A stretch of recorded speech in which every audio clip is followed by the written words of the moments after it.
Desde que lançaram as placas da Intel Arc, a gente estava com uma vontade boba de fazer alguma brincadeira com um dos símbolos mais clássicos da Intel. Quando a gente pensa em Intel, a gente lembra os processadores e este carinha aqui, odiado e amado por muitos, barulhentinho, tem seu histórico. A gente sempre gosta de pegar no pé do Cooler Box da Intel e pensou, será que a gente não podia pegar e fazer um projeto, colocar isso de algum jeito na placa de vídeo deles? É um projeto idiota, é uma ideia ruim e a gente fez.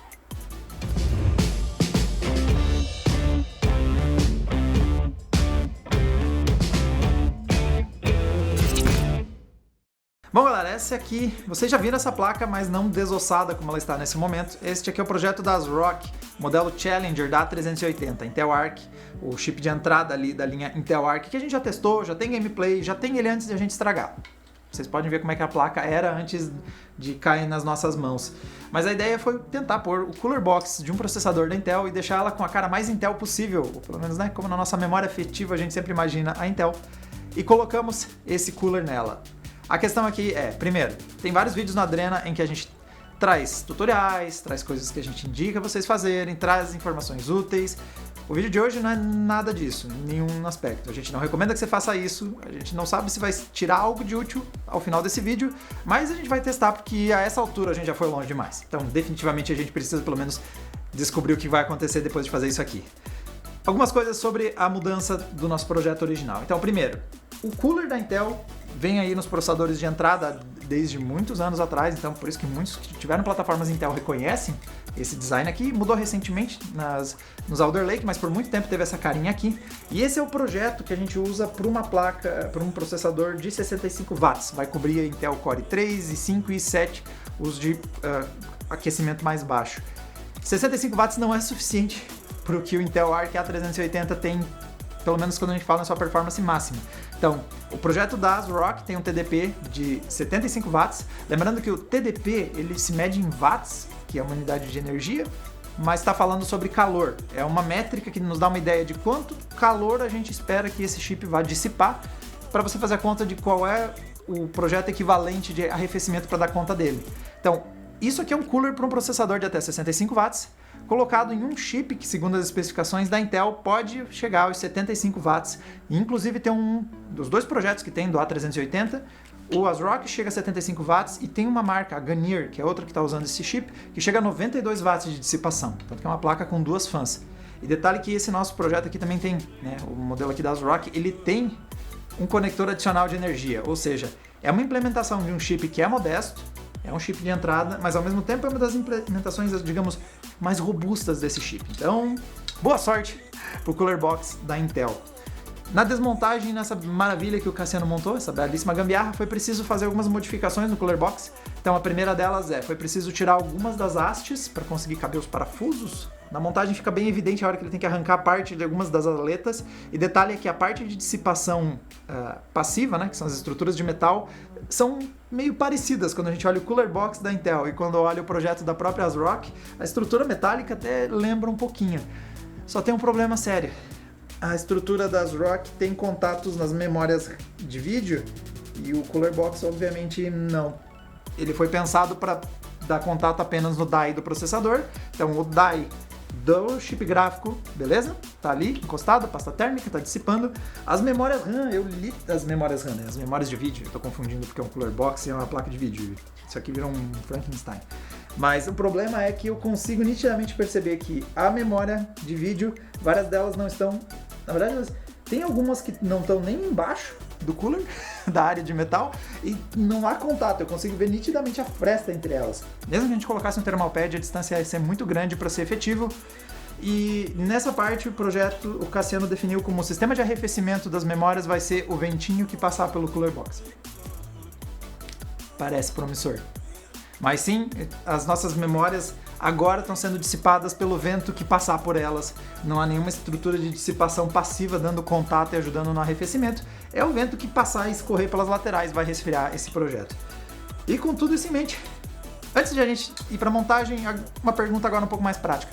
Vale a pena eu abrir uma placa de vídeo e mexer no sistema de arrefecimento?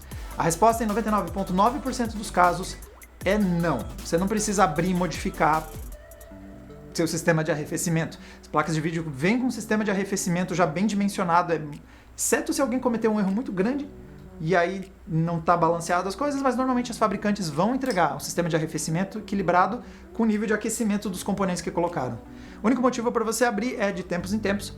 Passado alguns anos, se você percebe que a sua placa de vídeo não está mais operando como ela operava antigamente, talvez seja o momento de fazer a troca das pastas térmicas e thermal pads e outros componentes que podem ter envelhecido. Como você vai notar isso? Dificilmente vai mudar a performance. Se começar a cair o desempenho da sua placa, é coisa muito crítica. Os primeiros sinais costumam ser a ventoinha. Ela começa a girar mais rápido. Como o sistema está com mais dificuldade de dissipar calor, a primeira coisa que as curvas de ajuste da sua placa de vídeo vão fazer é: beleza, eu estou muito quente, eu vou acelerar mais as fãs para tentar compensar isso.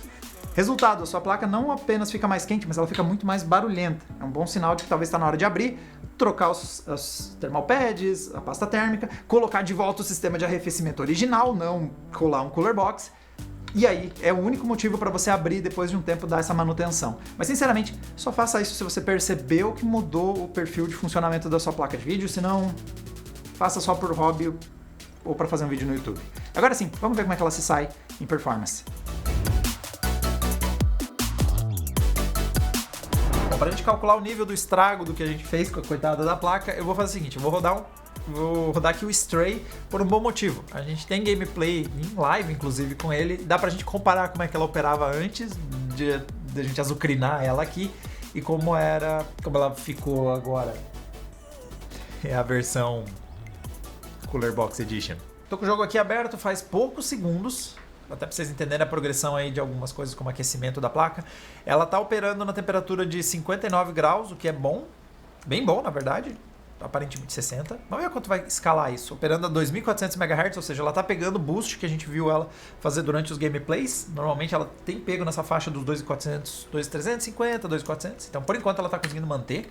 A única coisa que está me chamando a atenção comparado com como ela tinha sido feita antes, ou como estava sendo o gameplay dela antes, é a questão da VRAM, porque eu lembro que o nosso pico foi ali, ó, tava na casa de 1,68, que parece ser estável esse 68, é bem estável, 68 graus, e só que aqui a gente já está atingindo 80, a temperatura da GPU caiu, então agora ela está fixa nos 60 graus ao invés dos 74, o problema é, aparentemente, nossa dissipação, o método do Cassiano de dissipação de calor, o vento que passar ali vai resfriar a VRAM, não está funcionando. Tive o primeiro stuttering, mas não parece ser superaquecimento. A temperatura da VRAM vem progressivamente subindo. Já está na casa dos 80 graus, enquanto que a temperatura do GPU está estável em 60. Então, em partes, o Cooler Box está tendo que resfriar só a GPU, porque não está dando contato nas VRAMs. É um chip a menos para dissipar calor. Vamos ver se isso se altera com o tempo. Um detalhe importante é que vocês devem ter visto que a fan está a 0%, 0 RPM, é porque ele não está detectando a fan da... Não tem uma fan, porque a gente conectou no chassi. Nós estamos, claro, é um conector para mainboard, nós conectamos no chassi e o resultado para ele não tem fan nenhuma. Apesar do aquecimento maior da VRAM, a gente está bem tranquilo, na verdade, porque a temperatura máxima de junção que a gente trabalha na maior parte das memórias de DDR5, 5X, de DDR6, é ali nos 105 graus, que obviamente você não quer ver isso, porque isso é meio que o limite. A gente espera que ela opere em alguma altura entre 0 grau e 95 graus. Nossa, acho que o gatinho vai cair. E obviamente, quanto mais distante dos 95, da temperatura máxima ali, dos 105, melhor. Não estamos mal. Claro que eu gostaria que nosso sistema de arrefecimento fosse mais eficiente, até porque começou a subir um pouquinho mais a VRAM. Já estamos em 82 graus, vamos ver se ela sobe mais jogando por mais um tempo. Começando a subir. 84 graus. Pra quem tá curioso como é que tá a performance, tá dentro do que a gente viu antes, porque realmente a gente está entregando o nosso Cooler Box está mantendo a 2400 MHz. Quem está aquecendo cada vez mais aos poucos é a VRAM, que agora começa a chegar nos 84. Vamos ver se a gente realmente consegue aquecer ela ainda mais. Olha, apesar da temperatura ter ficado mais alta, eu já estou um tempo aqui azucrinando, avançando uns pouquinhos no game, esperando ver se aquece. Ela está estável nos 84, não está aquecendo tanto assim. Seria bom em um lugar quente, diferente de Florianópolis, que é um lugar um pouco mais frio, uma galera acima dos 30 graus, usar usar essa configuração que a gente está usando. Bom, eu acho que eu não recomendaria nem você pôr um cooler box de processador na sua placa de vídeo. Eu não teria nem aberto ela estava funcionando super bem como ela estava antes. Então, obviamente, nada do que está acontecendo aqui eu recomendaria, mas eu especialmente não recomendaria se a gente já está percebendo um aquecimento maior nas memórias de vídeo, especialmente se você é de alguma região mais quente do Brasil. Você definitivamente não deve fazer isso que a gente está fazendo. Você não deve fazer isso se você é de uma região mais quente do Brasil, e você também não deve fazer se for de uma região mais fria do Brasil. Só não faça isso. Mas é engraçado ver como está operando muito bem. E para os padrões do Cooler Box da Intel, a gente quase não está ouvindo ele, o que é impressionante também. A temperatura de GPU realmente reduziu. O problema é que, como o Cassiano montou isso aqui, a gente nem tem estrutura de metal grande o bastante, diferente do projeto original das ROC, que tinha partes metálicas que dava contato na VRAM. Como isso aqui foi pensado para um processador, então está preocupado só com um die, ele nem vai até onde estão as memórias. Então tem uma memória que ela quase chega a aparecer por fora aqui do Cooler Box, e na verdade, quando você olha, você vai ver que ela não tem ponto de contato nenhum. Então realmente é o vento passando ali que está resfriando. A gente vê agora porque ela chegou a dar 84 graus. Eu acho que aos pouquinhos até está aquecendo. Acho que dá por longos períodos num gabinete muito abafado, a gente conseguiria ter algum problema de aquecimento nas memórias de vídeo? Talvez. Acho que talvez não. Mas sempre quando a gente fala de aquecimento, o ideal é evitá-lo, já que ele reduz a vida útil dos componentes. Então, como a temperatura de junção é 105, tudo que estiver operando aí, normalmente a gente indica um teto de 95 graus, e acima disso realmente a coisa ficou crítica. Ó, chegamos a 86 graus. Esperando o tempo bastante, parece que eu vou conseguir. Nossa, tem zero contato. Vamos ver se eu consigo overclockar isso aqui. Porque é claro, por que não, né? Já que eu já estou fazendo tudo errado, vamos pôr aqui 40. Vamos aumentar um pouquinho aqui, uns 35 mV, vamos aumentar o limite. Vamos dar todo o limite possível e vamos aplicar. Olha, chegamos a 200... Conseguimos um incremento para 2.700 MHz, aumentando um pouquinho a tensão, subiu alguns FPS. Agora sim a nossa VRAM está chegando perto dos 88. O aquecimento do chip em si não está alto, vê que ele está operando ainda na faixa dos 65 graus. A gente ainda não chegou no nível de aquecimento que o projeto original das ROC entregava. Aqui o irônico é que eu acho que eu ganhei uma margem extra pro overclock por eu ter perdido contato com as VRAMs. Elas não estão mais dissipando através da estrutura de metal do... Eita, joguei fora. Acho que eu não precisava daquele balde. O jogo me deixou jogar fora. Eu acabei ganhando uma margem térmica extra pro overclock por eu não estar resfriando mais as VRAMs, já que elas estão agora entregues à sua própria sorte. Então está dissipando menos calor pelo sistema que está a GPU. A GPU ganhou um pouco mais de margem, aparentemente. 90 graus. Será que conseguimos mais? Era isso aí mesmo que eu tinha que fazer. 92. Olha, o overclock deu uma ajudinha, hein? Ih, crashou. Ah, boca. Até agora o nosso overclock estava estável e funcional, mas o problema é que eu abri a boca. O bom é que o sistema está funcional, é só o jogo que crashou mesmo. Acho que eu pus uma frequência muito alta. Pode ser a temperatura aumentando, que tornou o sistema mais instável? Pode ser. Justamente as VRAMs estavam se aproximando dos 95 graus, que era a temperatura que a gente não indica. Eu fiquei sem vídeo agora. Acho que agora sim o track foi pro saco. Não. Cadê? Ah, é que só o jogo que tá com essa tela preta aqui. Tá, vamos fazer um último teste. Quero tentar fazer esse overclock de novo e vamos ver se foi o aquecimento excessivo da VRAM que tornou ele instável. Para isso, eu vou mexer na curva de fãs. Vamos tentar dar um pouquinho mais de velocidade para o nosso cooler box da placa de vídeo. Se você for parar para pensar, toda placa de vídeo traz um cooler box. E vamos ajeitar a curva de fãs, só que como é que eu vou ajeitar a curva de fãs se não está conectado na pinagem ali da placa de vídeo onde normalmente é feito esse processo? Como ela está conectada como se fosse um chassi fã, eu vou ter que entrar lá na BIOS e pedir para rodar mais rápido. Vamos lá mexer e pedir para rodar a fã do chassi mais rápido. Então vamos lá. Ok, a gente fuçou um pouco e é claro, a nossa gambiarra é bizonha, porque eu não consigo configurar e dizer para o sistema que eu quero que essa fã gire baseada no aquecimento da GPU. A mainboard não nos deu essa opção, então eu estou usando de referência nada e estou mandando ela girar o mais rápido que ela consegue. O que eu estou surpreso é que não está fazendo tanto barulho quanto eu esperava. Ela está rodando a umas 2.200 RPM, não está produzindo quase nada de ruído, que não é o que eu esperava para um cooler box. Ok, começando o teste, a temperatura da VRAM está subindo meio rápido, a temperatura da GPU está aos poucos subindo. Eu acho que a acelerada que a gente deu na fan não chegou a mudar tanto. Até porque eu acredito que essa não seja a rotação mais alta dela. A rotação mais alta do cooler box é um som mais próximo de uma forracheirinha, assim, operando. É bem reconhecível o som de um cooler box acelerado.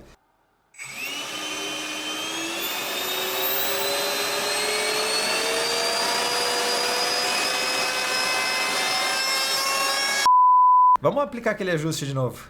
50 mV, vamos por, sei lá, 40 de novo. Vamos dar mais power limit. 2.7, olha, de novo estamos nos 2.700. Temperatura da memória de vídeo subindo rapidamente. E o sistema explodiu. Momentaneamente o jogo meio que bugou, parece. Ui, vai crashar. Ok, aqui eu vejo que realmente foi o meu overclock que faltou modéstia. As temperaturas não estão tão altas e 2700 opera estável por um certo tempo e depois crasha. Ok, então, algumas impressões. Foi engraçado.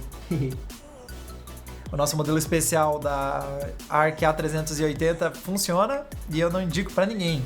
Isso mostra um pouco também como dá para improvisar algumas coisinhas, mas se você quiser mexer no seu sistema de arrefecimento da sua placa de vídeo, que eu não recomendo, a menos que você esteja com um problema muito grave, estragou a fonte, não tem como substituir, oxidou, estragou todo o sistema de dissipação passiva, sei lá o que aconteceu para você estar nesse estado.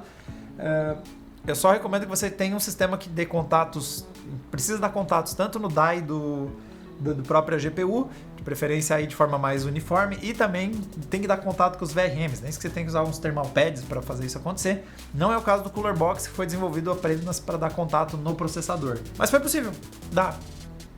Não façam. Galera, para mais vezes que a gente faz coisas e nem tipo isso, assina o canal que vocês ficam sabendo. E inclusive fica aí a minha pergunta, se vocês querem ver mais vezes a gente azucrinando aleatoriamente hardwares indefesos com combinações sem sentido, só pelo ruê, só pra ver o que acontece. E galera, a gente se vê numa próxima. Tchau, tchau. Crashou, mas nem chegou até o sistema operacional. Agora eu perdi o sistema operacional. Volta! Não, voltou. Deu boa.